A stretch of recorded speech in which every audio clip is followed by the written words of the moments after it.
کہ جو صحابہ کرام کو مرتد بولتے ہیں کہ صحابہ کرام سارے کے سارے مرتد، آپ صلی اللہ علیہ وسلم کی وفات کے بعد سب نے اسلام چھوڑ دیا تھا، وہ شیعہ جو امیر معاویہ کو گالی دیتے ہیں، یزید کو گالی دیتے ہیں، ابو بکر صدیق کو گالی دیتے ہیں، عمر کو گالی دیتے ہیں، عثمان کو گالی دیتے ہیں، عائشہ کو گالی دیتے ہیں، یہ وہ لوگ جو دین سے خارج ہیں، جو کہیں قرآن ادھورا ہے، جو کہیں دین ادھورا ہے، جو کہیں نبی علی سے غلطی سے محمد رسول اللہ صلی اللہ علیہ وسلم کو بنا دیا گیا، یہ وہ جو اسلام کے دشمن، یہ جو مسلمانوں کے دشمن، یہ جو قرآن کے دشمن، ان لوگوں نے اس تہوار کو ایجاد کیا اور نام دیا امام جعفر صادق کی پیدائش کا۔ نہ آپ پیدا ہوئے نہ آپ کا انتقال ہوا۔ ہمارے یہاں پر شیعہ لوگ پائے جاتے ہیں، کہیں سے شیعہ کیلنڈر خریدنا، شیعہ کیلنڈر کے اندر رجب کا مہینہ کھولنا، 22 تاریخ کے دن وہاں پر پتہ ہے کیا لکھا ہے؟ ایک تو لکھا ہے امام جعفر صادق کی نیاز، اس کے نیچے فارسی میں لکھا ہے مرگ معاویہ، معاویہ کے انتقال کا دن، اس کو لکھتے ہیں فارسی کے اندر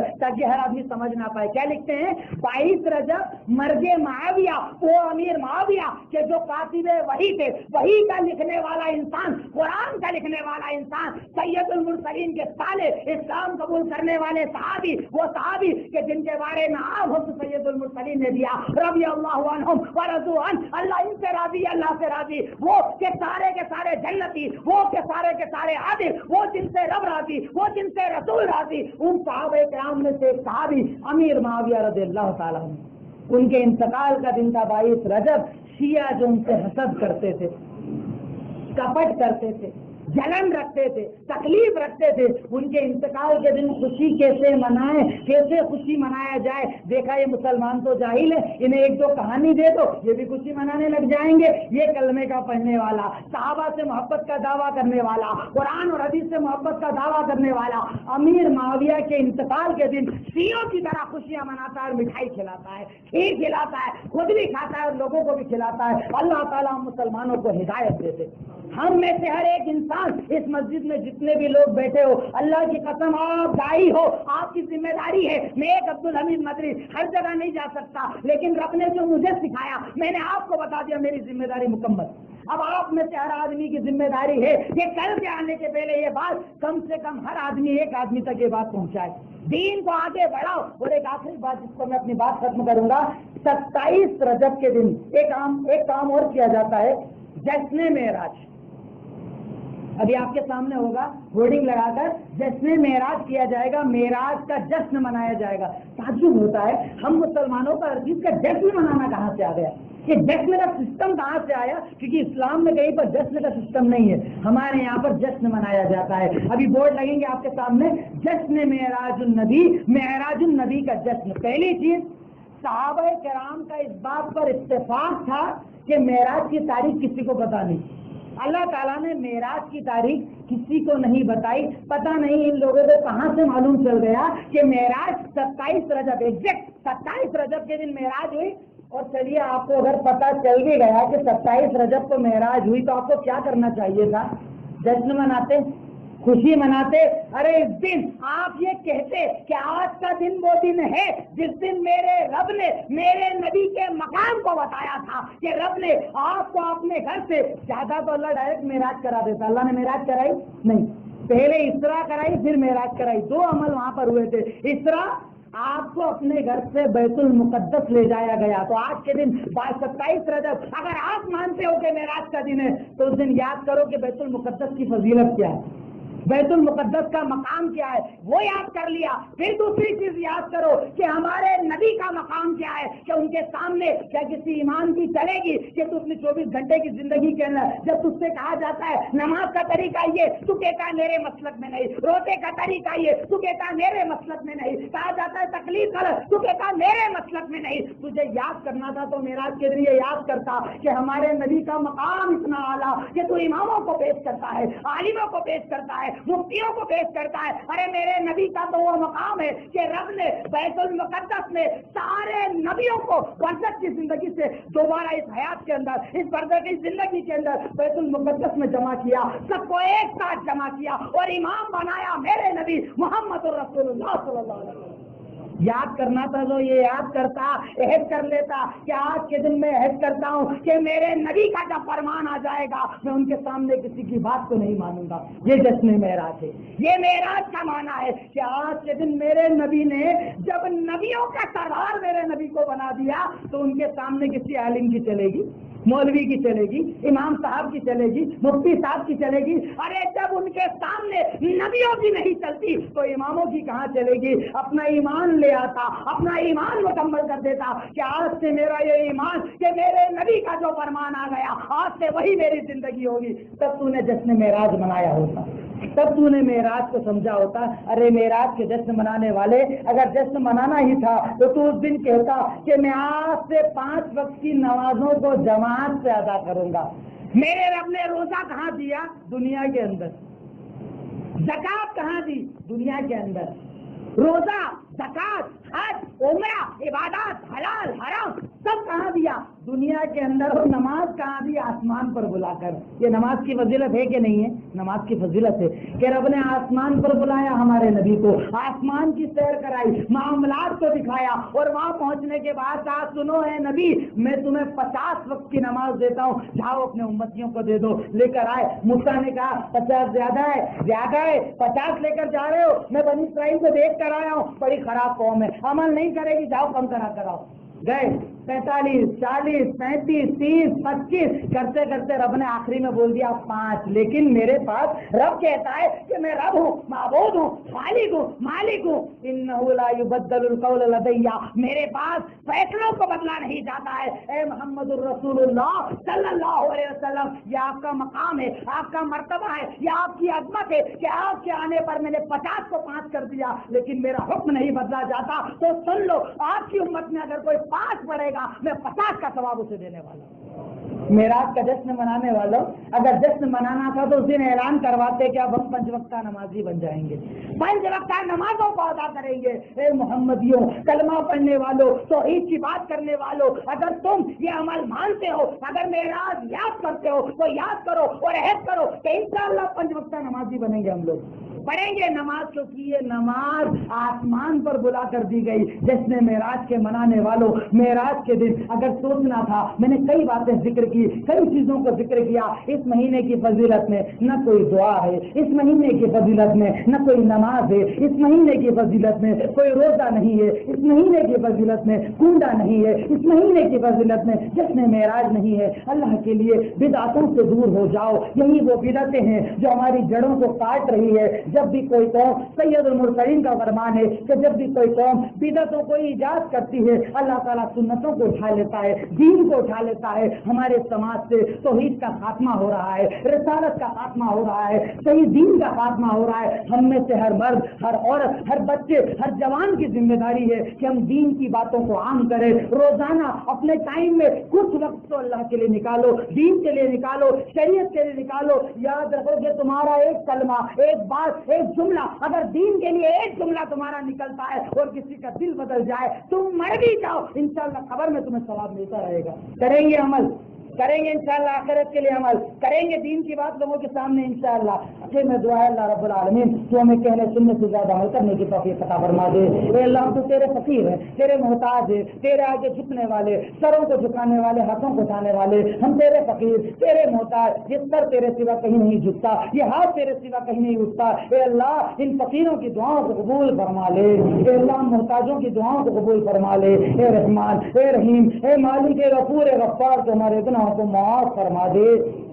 اے اللہ ہماری خطاؤں کو معاف فرما دے، اے اللہ لفظوں کو معاف فرما دے۔ اے اللہ ہم تیرے محتاج، تیرے فقیر، پھر تیری بارگاہ میں تجھ سے مانگ رہے ہیں۔ اللہ یہ آنکھیں تیرے لیے بھری ہے، اے اللہ یہ دل تیرے لیے بھرا ہے، اے اللہ ہر گناہ کا اقرار بھی ہے، اللہ ہر خطا کا اقرار ہے۔ اللہ تو معاف نہ کرے گا تو کون معاف کرے گا؟ اللہ ہمارے گناہوں کو معاف فرما دے، اے اللہ ہماری خطاؤں کو معاف فرما دے، اے اللہ لفظوں کو معاف فرما دے، اے اللہ عذاب قبر اور عذاب جہنم سے نجات دے دے۔ الہی اے رب، اے تو ہمیں عذاب قبر اور عذاب جہنم سے نجات دے دے۔ اے اللہ یہ دل تیرے عذاب سے ڈرتا ہے، اے اللہ اس قبر سے ہمیں ڈر لگتا ہے، اے اللہ قبر کے عذاب سے ہمیں ڈر لگتا ہے۔ اے اللہ ہم تیری پکڑ کو بھی جانتے ہیں لیکن گناہ ہم کرتے ہیں، شیطان ہمیں بہکاتا ہے۔ اللہ اگر تو مدد نہ کرے گا تو کون مدد کرے گا؟ اللہ ہمیں نیکیوں کی توفیق دے دے، اے اللہ ہم جس دور میں جی رہے ہیں ہم سے تو نے توفیق کو اٹھا لیا ہے، چاہتے ہم سب ہیں لیکن ہم عمل نہیں کر پاتے، اللہ تو ہمیں نیکیوں کی توفیق دے دے، اللہ توفیق دے دے، اللہ توفیق دے دے، اللہ تو توفیق نہ دے تو ہماری اوقات ہی نہیں کہ ہم عمل کر سکے، اللہ تو ہمیں نیک عمل کرنے والا بنا دے، اللہ تیری رضا کے لیے جینے والا بنا دے، اللہ تیری رضا کے لیے جان مال عزتوں کو قربان کرنے والا بنا دے، اللہ تیرے دین، اللہ تیری شریعت، اللہ تیری توحید کے خاطر جب موقع لگے ہر چیز قربان کرنے کی تو ہمیں توفیق عطا فرما دے۔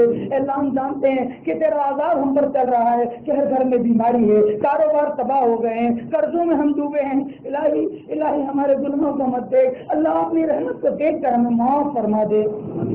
اے اللہ تیرے فقیر اپنی فقیری کا اقرار کر کے مانگ رہے ہیں، اللہ اے مولا جتنے یہاں پر حاضر ہے جو نہیں آ پائے اللہ ان تمام بھائیوں کے کاروبار میں برکت عطا فرما دے، اے اللہ قرضوں سے نجات کا ذریعہ بنا دے، اے اللہ قرض کی ادائیگی کا ذریعہ کھول دے، اے اللہ حرام کاروبار سے بچا لے، اے اللہ ہر گھر میں بیماریاں ہیں اللہ تمہیں بیماریوں کی شفا بھی دے دے، اے اللہ ہم بیماریاں نہیں اس کو تیرا عذاب مانتے ہیں، اللہ اس عذاب کو ہم پر سے ہٹا دے، اللہ اس عذاب کو ہٹا دے، اللہ ہم عمل کریں گے تو ہمیں عمل کرنے کی توفیق عطا فرما دے، اللہ ہم نیکی کریں گے ہمیں نیک بننے کی توفیق عطا فرما دے، اللہ تو توفیق نہ دے گا تو کون توفیق دے گا، اللہ تو ہی ہمارا دینے والا، تو ہی ہمارا غوث ہے، تو ہی ہمارا مددگار ہے، تو ہی اکبر ہے، تو ہی سب سے بڑا ہے، اللہ تیرے سوا کوئی دینے والا نہیں، کوئی عطا کرنے والا نہیں، کوئی سمیع اور کوئی بصیر نہیں، اللہ اپنے ان فقیر بندوں کی دعاؤں کو سن لے، اے اللہ ہماری دعاؤں کو سن لے، بارک اللہ لنا ولکم فی القرآن المجید ونفعنی وإياکم تبارك الذي نزل الفرقان على